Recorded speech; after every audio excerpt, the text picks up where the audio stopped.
ازيكم عاملين ايه؟ انا هبه ودي قناتي. النهارده هنعمل الفراخ بالبطاطس بطريقه سهله ولذيذه قوي، وان شاء الله هتعجبكم جدا. والحلو في الطريقه دي ان هي بتدي طعم حلو قوي للفراخ، وفي نفس الوقت بتدينا حجم اكبر كده للدبابيس اللي مستخدمينها، فبتبقى اقتصاديه اكتر معانا. استخدمت دبابيس عاديه والاجنحه والدبوس الصغير اللي بيبقى جنب الجناح فوق كده في الكتف. التتبيله بتاعتنا: بصلة متقطعة شرايح، معاها 5 فصاص توم متقطعين شرايح، مع عصير ليمونة، معلقة صغيرة ملح، ومعلقة صغيرة فلفل اسود، ومعلقة صغيرة توابل فراخ. ادعكي بقى البصل بالتتبيلة كويس قوي بايدك كده، ودي خطوة مهمة جدا، لحد البصل ما يدبل في ايدك كده. وبعدين هنضيف له الفراخ بتاعتنا. طبعا الفراخ احنا شلنا الجلد بتاعها خالص. ضفنا بقى هنا معلقتين زيت زيتون او زيت عادي لو ما عندكيش زيت زيتون، وقلبت بقى الفراخ كويس في التتبيلة كده وركنتها ساعة كده تتبل. حطيت مية على النار وقشرت البطاطس وقطعتها مكعبات، وطبعا تغسليها كويس، وهتضيفي لها معلقة صغيرة ملح كده وتغطيها وتسيبيها بقى لحد ما تستوي خالص. في طاسة على النار بقى، لما الطاسة سخنت قوي ضفت نزلت كده الفراخ بالبصل بتاعها بالتتبيلة من غير اي مادة دهنية، لان احنا طبعا ضايفين لها قبل كده زيت زيتون. قلبت بقى الفراخ كويس كده لحد ما اتشوحت والبصل دبل شوية، وبعدين ضفت لها كوباية مية واحدة، وتهدي النار عليها شوية، وتغطيها وتسيبيها لحد ما تستوي خالص.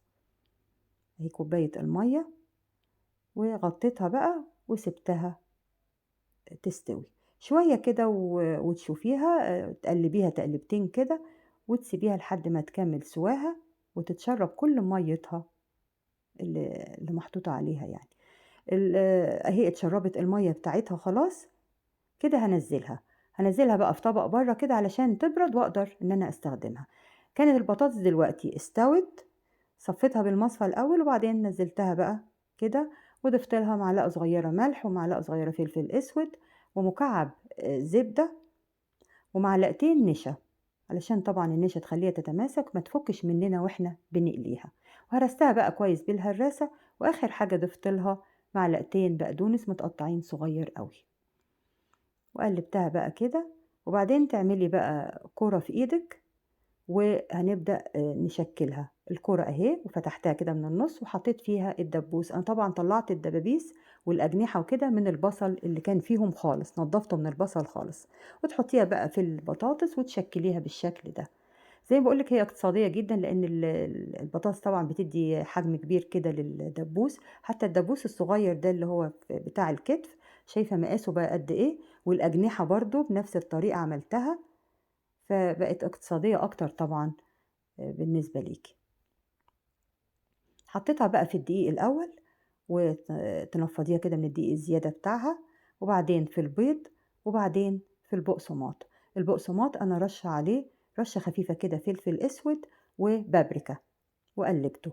بعد كده بقى استخدمي طاسة ضيقة علشان الزيت يبقى غزير معاكي، وتحطي بقى الفراخ بتاعتنا ونار متوسطة كده، وتقلبيها باستمرار علشان تاخد لون ذهبي من كل الجهات كده، وتطلعي شكلها جميل قوي، وطعمها بقى حلو جدا، هتعجبكم جدا. قدميها بقى مع مكرونة مع رز، رشة بقدونس كده للتزيين. وانا قدمتها مع رز بلسان العصفور، بيبقى حلو قوي، وبألف هنا.